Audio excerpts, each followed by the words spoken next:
recevons aujourd'hui Saïd Jamil, fondateur des écoles Vivaldi et Galilée, expert en éducation depuis plus de 20 ans, expert en productivité industrielle et professeur de l'enseignement supérieur. Occasion de revenir avec lui sur l'école marocaine et ses ressources humaines au cœur de l'actualité en ce moment. Saïd Jamil, bonjour.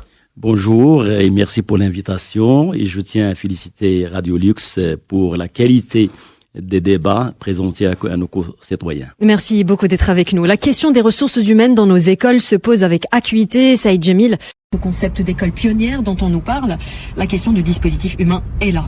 C'est évident. Est-ce que vous pensez que nous disposons des ressources humaines nécessaires à tous ces chantiers-là ?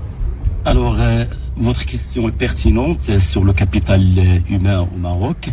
Il a été souligné par des rapports de nouveaux modèles de développement au niveau de tous les secteurs. Nous avons une déficitaire énorme en termes de productivité pour le développement économique et social de ce capital humain. Il a été également souligné par le Conseil supérieur de l'éducation et l'enseignement qu'on est déficitaire au niveau des ressources humaines. Donc, toutes les réformes, bien sûr, ils sont venus pour corriger ça, la réforme de 2000, la réforme de 2009, puis la vision stratégique du Conseil supérieur pour 2015, mais ils ont échoué malheureusement dans ce grand chantier. Maintenant, en fait, je ne vais pas m'étaler sur les causes ou le diagnostic, mais de façon modeste, je peux en fait participer, proposer certaines solutions, certaines propositions. Alors justement, vous êtes à la tête d'un leader du secteur de l'enseignement trilingue, de la maternelle au cycle secondaire à Mohammedia. Comment vous gérez le personnel enseignant depuis toutes ces années? Est-ce que vous avez des difficultés à dénicher, entre guillemets, les bons profils, à en garder?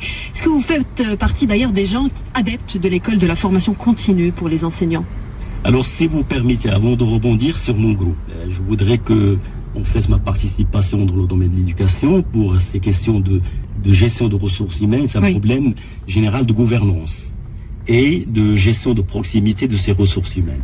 C'est d'ailleurs au niveau de notre système de l'éducation nationale, il faut qu'on fait avancer le grand chantier de la régionalisation avancée. C'est très important parce que ça permet aux académies de donner, d'être de proximité des établissements, et il faut également d'aller vers une management de proximité pour qu'on ne pas aller vers une sorte de partenariat public-privé pour mieux gérer les projets ou les établissements scolaires. Alors, ce qui concerne notre groupe Vivaldi Galilée Mohammedia, certes, c'est la gestion des ressources humaines, il n'est pas isolé, il est dans un grand projet, un projet d'établissement qui est un projet éducatif et pédagogique, organisationnel, aussi une politique de gestion de ressources basée sur la fidélisation, sur l'intégration. Mais le plus important dans notre gestion jusqu'à maintenant depuis 2009, c'est surtout une gestion basée sur les valeurs morales et éthiques. Et nous soufflons ça à notre personnel. Et nous sommes justes et pas égales. Et ça, c'est très important. Également, notre personnel, il est toujours disponible avec nous au niveau moral. Il est loyal. Et c'est grâce à cette disponibilité et loyauté que notre groupe est très fort. Et là, je tiens à remercier, bien sûr, l'ensemble de mon équipe qui participe dans cette philosophie d'ancrer une politique de famille et de valeurs au sein de mon établissement. En tout cas, vous essayez de fidéliser le personnel. Toujours en concernant les ressources humaines, la décision du ministère de généraliser l'anglais dans les collèges a été plutôt bien accueillie, nous dit-on, par les acteurs du système éducatif, par les parents d'élèves. Est-ce que vous pensez qu'elle aura une incidence sur les mouvements de recrutement des enseignants entre public et privé? Alors, de façon directe, je pense pas. Pourquoi? Je peux vous donner quelques chiffres. La généralisation, ça va concerner le collège. Oui. Il existe déjà de façon partielle, presque à 50 à 40% au niveau du collège. L'année prochaine, il va commencer sur un chantier sur 2 ans à 3 ans pour la généraliser.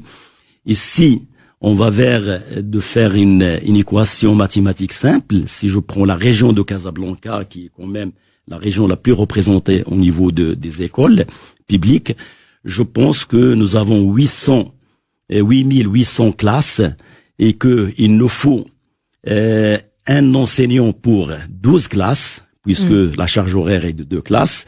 Donc, nous avons au total besoin d'un effectif total de 750 à 760 profs. Je crois que l'Académie il dispose déjà presque de 478 ou 480 enseignants. Alors, si ça peut avoir des conséquences sur l'enseignement privé, je pense pas. Pourquoi? Parce que le besoin est aux alentours de 400. Les établissements privés au niveau de Casablanca sont de 1300 établissements. Même en général, on manque d'informations sur ce capital humain-là. D'ailleurs, c'est le cas des inspecteurs, entre parenthèses, pédagogiques aussi, manquent en nombre et en information. On a besoin de combien de temps? Saïd Djemil, je rappelle que vous êtes, entre autres casquettes, expert en éducation depuis plus de 20 ans. On a besoin de combien de temps, de combien de mois ou d'années pour former un bon enseignant? Quelles actions vous recommandez d'ailleurs en la matière? Alors, comme j'ai dit tout à l'heure, question effective dont on a besoin pour généraliser l'anglais au collège, il va pas avoir vraiment d'incidence sur l'enseignement privé. Oui. Parce qu'en fait, vous parlez de surchauffe parce qu'on a vécu une expérience en 2009-2010 où il y avait un flux d'enseignants qui partent vers le public. Mais pourquoi pas? S'il part vers le public, il va participer dans l'éducation des ressources humaines futures. Pour le cas, ça peut déranger.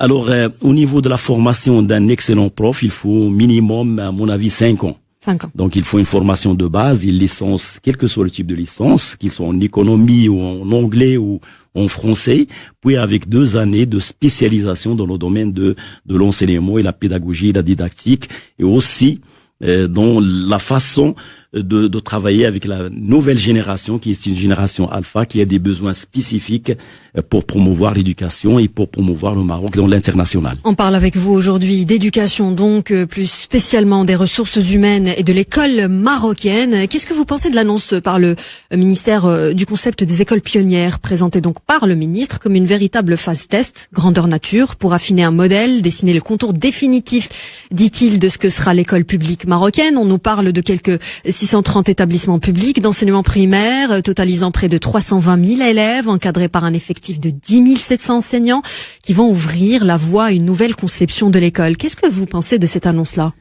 Alors, j'aime pas le mot test ou expérience. J'aime bien que on va vers l'avant. En tant qu'expert en productivité, on doit faire toujours bien et bon au premier coup. Oui.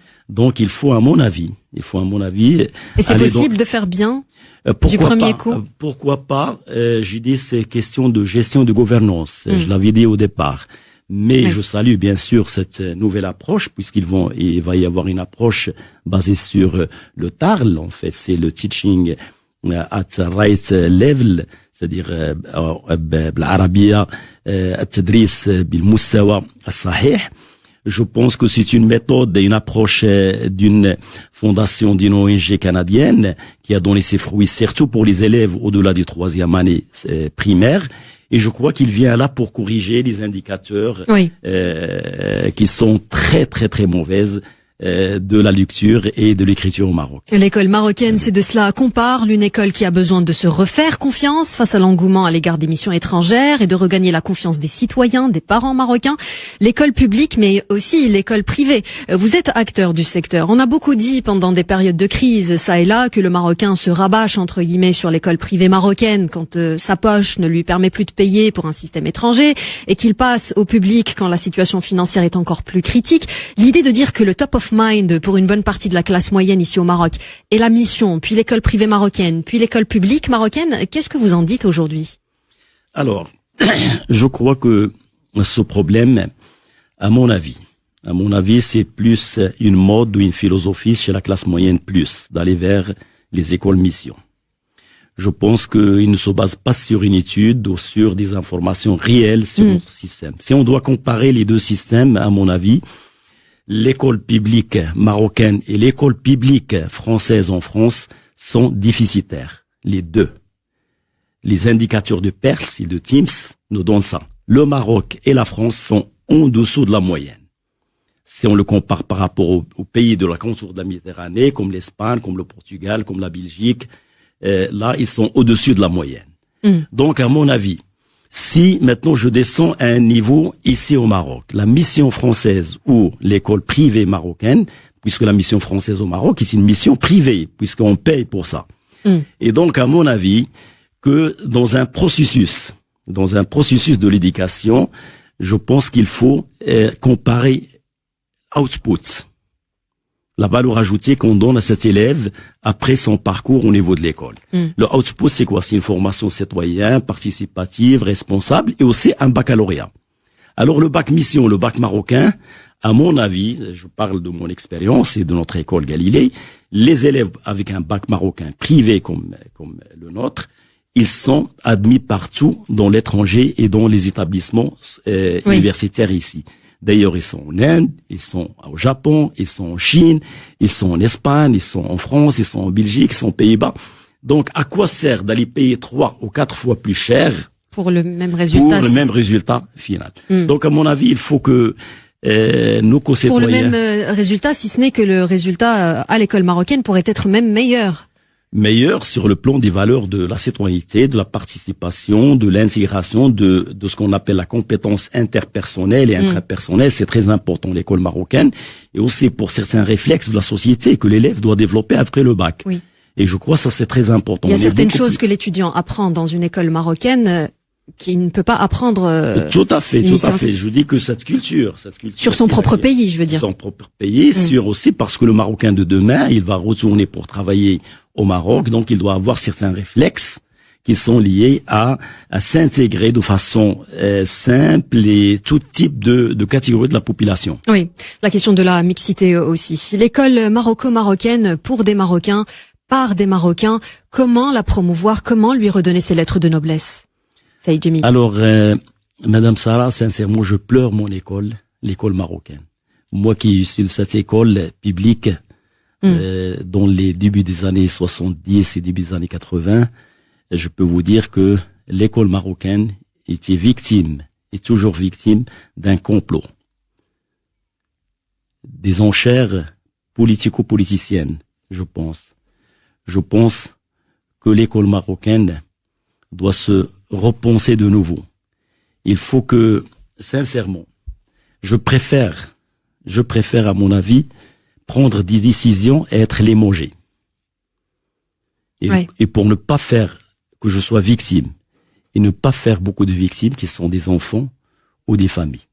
Donc l'école marocaine, à mon avis, il doit se revoir. On est un système malade, et le système malade, il doit être traité avec un bon traitement. Le bon traitement et avec célérité, si possible, comme vous le disiez tout à l'heure. Votre groupe scolaire, Saïd Djemil, organise ces journées portes ouvertes sous le thème « Nos portes s'ouvrent sur l'avenir de votre enfant ». L'avenir des enfants marocains, comment vous le pensez sur les 5 prochaines années? Alors, vous savez, notre école, il fait ses portes pour donner, en fait, il a 3 objectifs. Intégrer les enseignants. Intégrer les enseignants en fait dans le projet à venir qui est le trilingue et qui est tout ce qui est robotique et tout ce qui est écolabel et également faire connaître aux parents qui est la vision de l'école d'ici 10 ans, d'ici 5 ans. Donc en fait l'école il repense aller vers un trilingue, un système parfaitement trilingue, préparer un enseignement pour le futur pour donner pas uniquement le bac option français, mais aussi option anglais d'ici sur un laps de temps de 5 ans.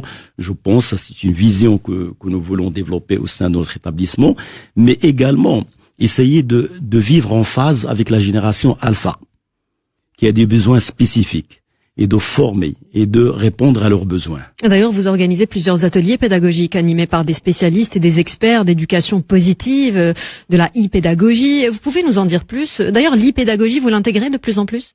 En fait, certainement, donc nous avons dans cette journée pédagogique des ateliers qui sont liés à ce thème-là de tout ce qui est robotique, de tout ce qui est intelligence artificielle, en présentation de programmes Scratch, de certaines œuvres et le programme qui est fait au niveau de l'établissement, qui a commencé depuis 2 ans, qui sera développé davantage au niveau des primaires.